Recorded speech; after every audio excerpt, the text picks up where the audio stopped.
నిన్న ముఖ్యమంత్రి గారు ఒక మంచి మీటింగ్ పెట్టుకున్నారు ఆల్ ఆఫీషియల్స్తోని. ఆ మీటింగ్లో గోశాలలు మోడల్ గోశాలలు కట్టడానికి ల్యాండ్ కూడా ఐడెంటిఫై చేసుకున్నారు. ఒక మంచి ప్లాన్ అయితే చేసుకున్నారు. నేను మా రేవంత్ రెడ్డి ముఖ్యమంత్రి గారికి ఒక రిక్వెస్ట్ చేయాలనుకుంటున్నా. సిటీలో కూడా ఎక్కడైనా చాలా పెద్ద లైన్ ఉంటే అక్కడ కూడా ఒక పెద్ద మోడల్ గోశాల కట్టాలని నా ఒక నివేదిక. అదేవిధంగా మీరు గోశాలలు అయితే కట్టడానికి ఒక మంచి ప్లాన్ చేస్తున్నారు, కానీ దాంట్లో ఆవులని, దొడలని, ఎద్దులని ఎక్కడ నుంచి తీసుకొని వస్తారు అది కూడా చెప్పాలని నా ఒక నివేదిక. ఎందుకంటే ఇవాళ మన తెలంగాణలో ఆంధ్ర నుంచి కానీ, ఒడిశా నుంచి కానీ, మహారాష్ట్ర నుంచి కానీ, కర్ణాటక నుంచి కానీ, వేరే వేరే రాష్ట్రం నుంచి చాలా పెద్ద ఎత్తున ఆవులు, దొడలు, ఎద్దులు స్లాటర్ హౌస్కి కటింగ్కి వస్తున్నది ఇల్లీగల్గా.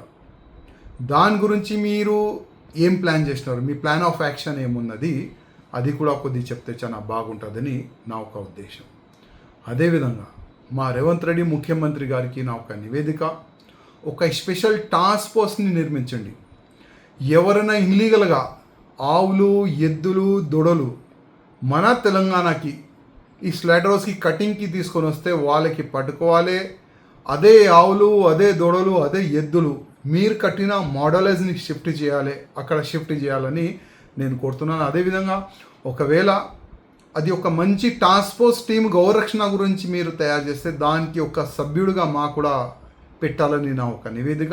పార్టీని పక్క పెట్టండి, ఎందుకంటే ఎన్నో సంవత్సరాల నుంచి గౌరక్షణలో మేము ఆల్రెడీ పనిలో ఉన్నాము. చాలా వరకు గౌరక్షణ గురించి చాలా వరకు కార్యకర్తలు పని కూడా చేస్తున్నారు.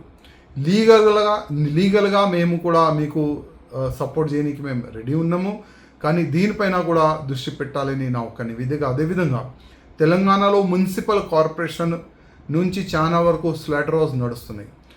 అదే స్లాటర్ హౌస్లో ఇల్లీగల్గా ఎద్దులు, ఆవులు, దొడలు నైట్ పూట కట్ చేసి మన తెలంగాణ నుంచి మాంసాన్ని వేరే వేరే రాష్ట్రాలకి కానీ, వేరే వేరే దేశాలకి కానీ ఎక్స్పోర్ట్ అవుతుంది. దానిపైన కూడా దృష్టి పెట్టాలని రేవంత్ రెడ్డి గారికి నా ఒక నివేదిక.